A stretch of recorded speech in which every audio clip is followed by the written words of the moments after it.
Well, kids, like I promised you about 24 hours ago from this very minute, I would do my best to get the boy himself to say something to you. And lots of you have written and asked if we couldn't get him on the show. Well, the problem there is that the guy just has to have a little time of his own, and he has little enough of it. So he is gracious enough to ask us to come up here and talk with him in the dressing room. And there are, let's see, 3 of his buddies here, and Joanne is over in the corner. So you're in good company with Elvis Presley. And Elvis, I'm awfully glad to take this opportunity to talk with you a little bit. Well, thank you very much, Bob. It's a pleasure, too. And is that your wife over in the corner? That is my wife, Joanne, yes. Woo!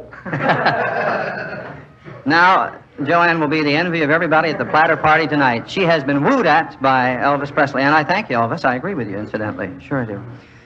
You know what? I was impressed, first of all, when I saw you. You're a taller boy than I had figured. How tall are you, incidentally? Even 6 foot. Are you? I had not pictured you as quite so tall.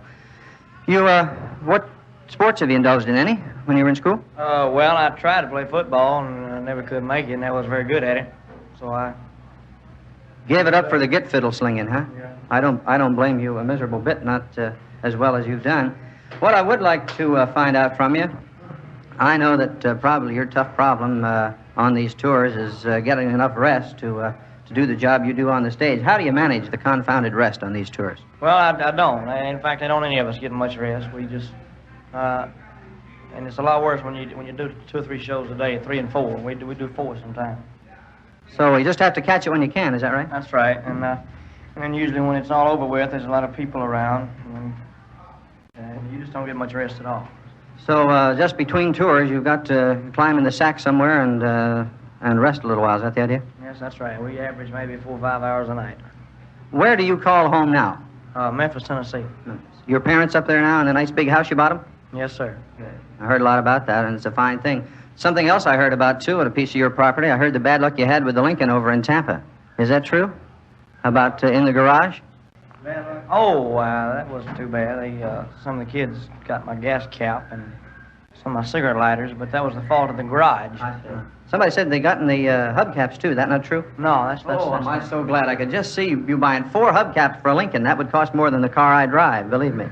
You pretty proud of... Go ahead. I think the Continental hubcaps are $50 each.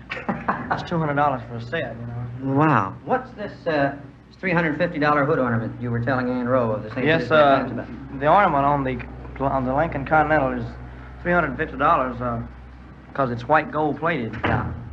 Wow. Listen, the one thing I did want to check with you on, I know you don't get a chance to keep up with things too much when you're on the tour. Did you know that Ed Sullivan was injured in an automobile accident the other night? Yes, sir. I read that in the paper. It is. He is not going to be able to make his show until the 19th of August. Is that right? That's the first one he'll be able to make. Yeah. I thought you might be interested in that. And when are you due on the Sullivan Show again? Well, my first one is September 9th. 9th, huh? Maybe have a new platter out for Victor by that time? I doubt it. You doubt it, really? I shouldn't have, because I just had a release, see. Oh, yes, and you've done pretty well with it, too. Over 1 million copies in something like 2 weeks for Hound Dog and Don't Be Cruel. Is that right? Yeah. 3 gold platters you've got yourself now for Victor, and I think it's a fine thing. 4! Excuse me!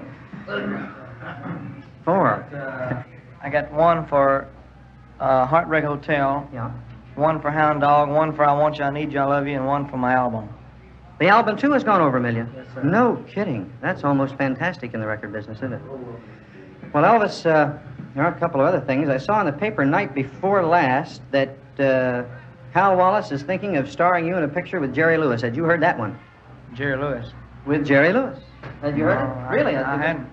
Well, there's something for you to think about. Dean and Jerry broke up. Yes, that's true. So... I heard something about that, but I mean, I don't think I'd... What do you mean? I don't know. You don't think you and Jerry get along? That's Dean Martin. Well, it's not that, but that's Dean Martin, and it'll always be Dean and Jerry, nothing else. Well, I sort of agree with you on it. Speaking about partners and enemies and so forth, what's the Pat Boone situation with you? You know Pat. Well, I know Pat very well. I didn't know anything about anything like that except when I read this radio, TV mirror, or whatever it is. Yeah. Well, they said Presley and Boone battled it out. Well, that's nothing. I mean, Pat Boone and I are very good friends. And you're not fighting with Pat Boone at all? Never. Pat's one of the nicest guys I ever met, and I'm sure I don't think he'd say anything bad about me, you know. No, I think the only time you've crossed swords on songs is Tutti Frutti, isn't it? the only two that you've, the both of you have cut. Both of us had a flop on it, so we didn't have anything to fight about, really. Good. Okay.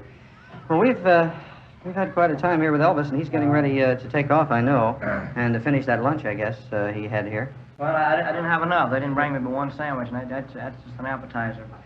There was one other thing I wanted to check with you. What has been your own personal reaction to the reaction of your fans as a result of the Steve Allen appearance? Well, the kids didn't like it, you know. In other words, they were writing letters in and telling them to leave me alone, leave me the way I was, and all that. But I believe that I won a lot of new friends, you know, by doing that, by showing them that I could act like a gentleman if I wanted to. Well, he doesn't mean it. Go ahead. Which is not the way that I, started out. Sure. Well, Elvis, I don't want to take up any more of your time. Gosh, I know you got 1,000 things to do, and I thank you for this 5 or 6 minutes. It's been wonderful, and Joanne and I can go home, and Joanne can sit there starry-eyed after having been wooed at. And I thank you so much for this time, and I personally want you to know that on the Bob Hoffer Show, there are no anti-Elvis Presley fan clubs at all. It's all for Elvis Presley, and that we spin at least 3 to 4 of your records each evening in a 45-minute period as the result of the demand of the kids. So, and I also want you to know that as a result of our poll at our platter party Saturday night, Hound Dog and Don't Be Cruel were number 1 and 2 in St. Petersburg in that order with the kids. And I think that ought to be good news to you. Okay, thanks very much, Elvis. And Thank lots you, of luck sir. in the future. Thank you very much. Right, bye.